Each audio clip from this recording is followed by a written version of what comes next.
small business, big dream show.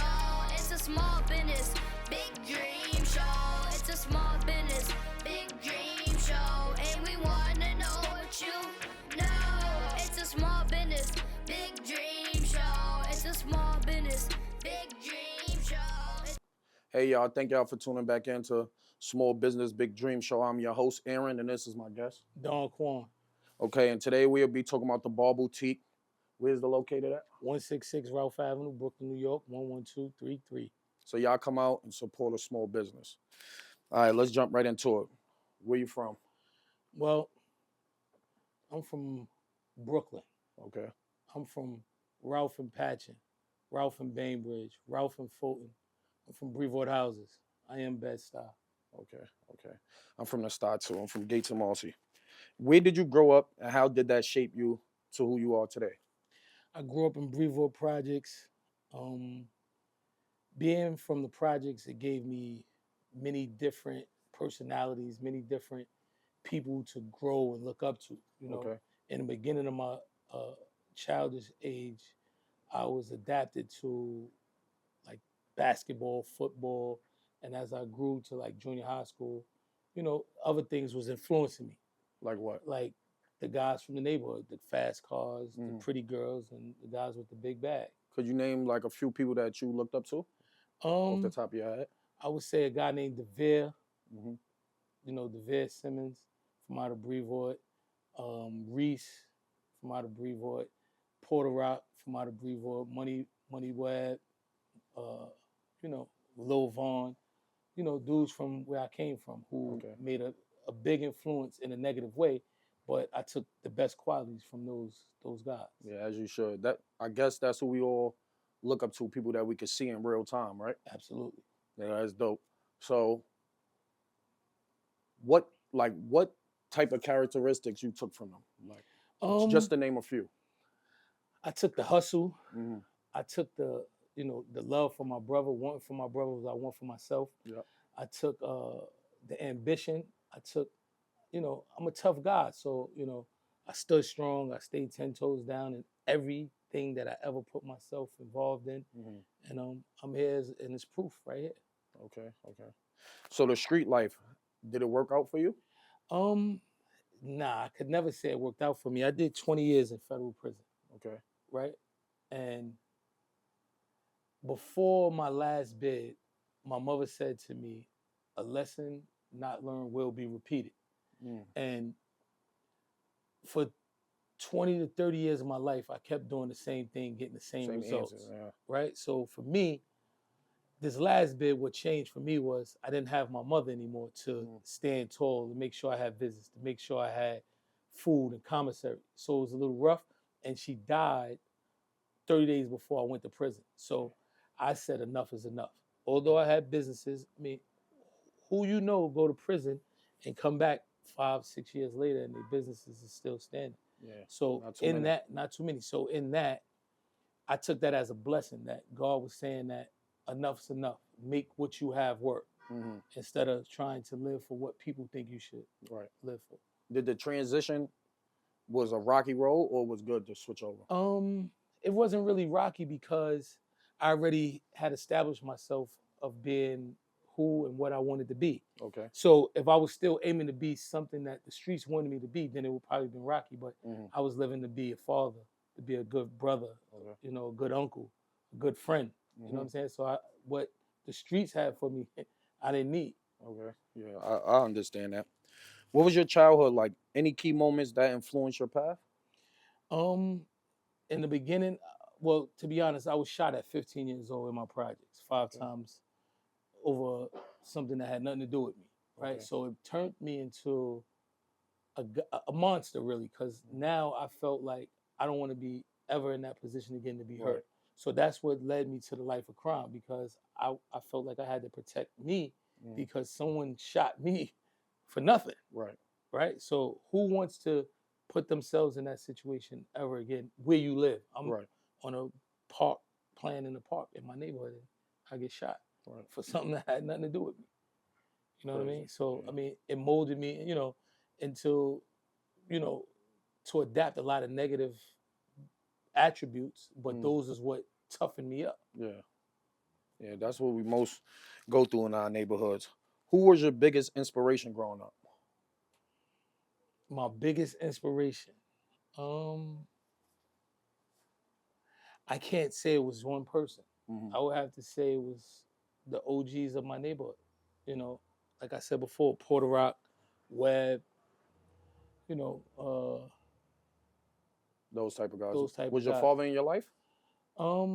He was, but he wasn't. I mean, my father was addicted to drugs, Okay. and you know, he lived in Staten Island. So whenever I got in trouble, my mom sent me from Brooklyn to Yeah. Staten Island as a, you know, a disciplinary, but it was more of a getaway to do more worse bad shit. Mm-hmm. You know what I'm saying? Because he didn't really, I ain't gonna say he didn't care, but he didn't instill in me what I'm instilling in my kids. Okay. You know what I'm saying?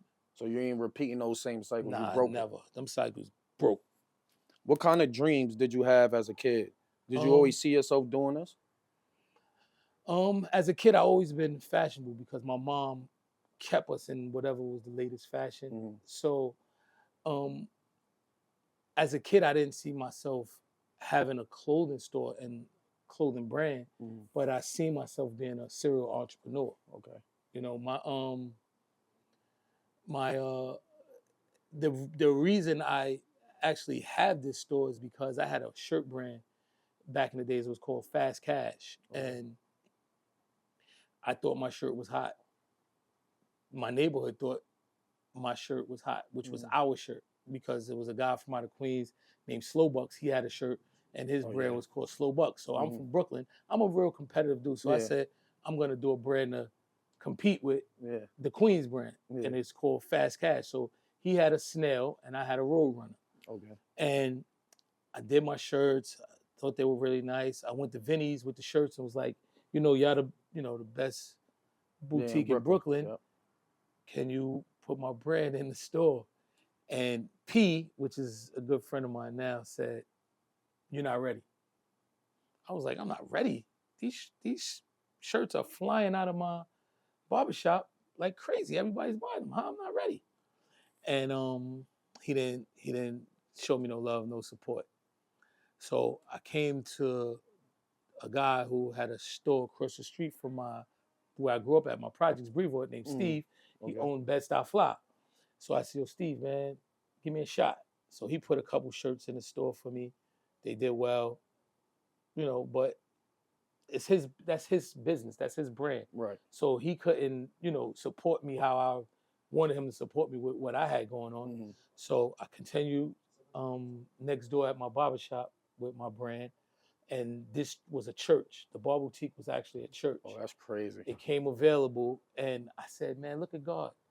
He gives me a church to open up my store." So I get the lease for this, and here we are. The rest is history. The rest is history. I don't have the block. Oh my God. Only thing I don't own on the block is the church that's left. Dang, God is good. Where you get the real estate mind from? Like, where this come from? From the streets. I'm a hustler. I Mm. come up in the game. I come up in the streets hustling. I made a big impact in the streets, Mhm. and I utilize what I learned in the streets to put towards positive business. So nobody never taught you like real estate. You just Nah. automatically thought about it. Like, Yeah, nah, nobody. let me taught turn this bad money obviously good money. That's dope. That's dope. That's dope. What's one lesson from your upbringing that still guides you today? Trust. Everyone is not to be trusted. You have to accept people and meet them where they are, because if you don't, you're gonna fall short every time. Because just because you are a good person, you can't expect everybody to be good. True. Now, I agree with you on that. There's nothing I can really even say behind that shit. I agree with you on that. What challenges did you face early on in life that made you stronger? Being shot, Okay. you know, learning how to walk again after being shot. Dang. Watching the guys who I come up with go out of town and make money, Mhm. and my mom was not letting me go out of town and make the money, so I had to, you know, settle for going to booths and, you know, do things to keep up, because my mom had it was 9 of us. You know what I'm saying? 7 Yeah. girls, 2 boys. My mom's got So 10, so I right, can so you relate to that. understand. So Yeah. it was rough, you know. But we made a way out of no way. My mom was an amazing woman, and we never missed a meal. I never lacked on anything. When Jerry G's was out, I had one. Pacific Trail was out, I had one. Mhm. When Polo Gooses was out, I had one. Okay. You know. So you come from a well-put family. Yeah, a hustling family. Okay. My mother was one of the probably the best flat-foot hustlers in the city. For real? You know what I'm saying? Yes. God Damn. bless her soul. Yeah, God bless her. Was there any defining moments in your life that changed your direction besides like being shot, Going to prison. going to prison? You know, you go to prison, you learn how to be a better criminal in there. There's nothing in there to tap into the root of the problem because Right. they're Because not everybody teaching you that. criminals. Right. So for me, uh, once I start seeing guys in prison with me that was the age of my sons Mm. and daughters, I said enough's enough for me. I mean, at 51 years old, what I look like sitting on a cell with a guy 18. Right. You know, I'm supposed to be leading by example. I can't lead them from there. I have to lead them from right here. That's I'm a doing the fact. work here. That's a fact. So the 20 years, what it was like, if you Okay, would so speak on it. my crimes was financial crimes. I did credit card fraud. I mean, if you Google me, it's there. Mhm. I have nothing to hide. My life is an open book. Okay. Never had a co-defendant. Stood on my own. You know, did my time, and you know, I'm here to, give that story to show these young brothers that there's a better way. Mm-hmm. You know, if you're gonna take some money, do something with it because tomorrow's not promised. Facts. Because most hustlers, what they do, hustle for today and tomorrow they broke, They right? broke. What role did your family and your community play in shaping your ambition? My family played a major role because they always influenced me to do better. Okay. They never said that's enough. They always said it's more to go. Mhm. You know, my community, I couldn't really say what the community done for me because I was taking so much from the community that it really wasn't making sense to Mhm. now, when I look back at it, you know, I was taken from my community by doing all this negative stuff and, Mhm. you know, and not pouring back into them when I had the funds to pour back. So now what I did was I started a nonprofit called Gateway Community Empowerment, Mhm. where we give information to the uninformed. Okay. So you want to know where a job is? My 501c3 Gateway Community Empowerment, we give you that information. You want clothes? We a resource for that. I do give backs every year for school, for Christmas, Thanksgiving. You know, And where you do it in different locations or right here on Brevoort Projects where I come from. Okay, that's dope. Yeah, you take from the community, you give right back, right? Absolutely. Ain't there's enough room for everybody to change. Mhm. Did you ever feel pressure to follow a different path? Nah, because I'm a leader. I never followed nothing. Okay. Everything that I do, I was the first at it. Credit card game, if you ask, it was me. I made it cool. You know, the businesses, I mean, I'm here over 10 years. I mean, most of the guys that came in business when I came in business is no longer here anymore. Mm-hmm. So it says a lot about the more you give, the more you get back. Yep. You know, so I employ guys from the community.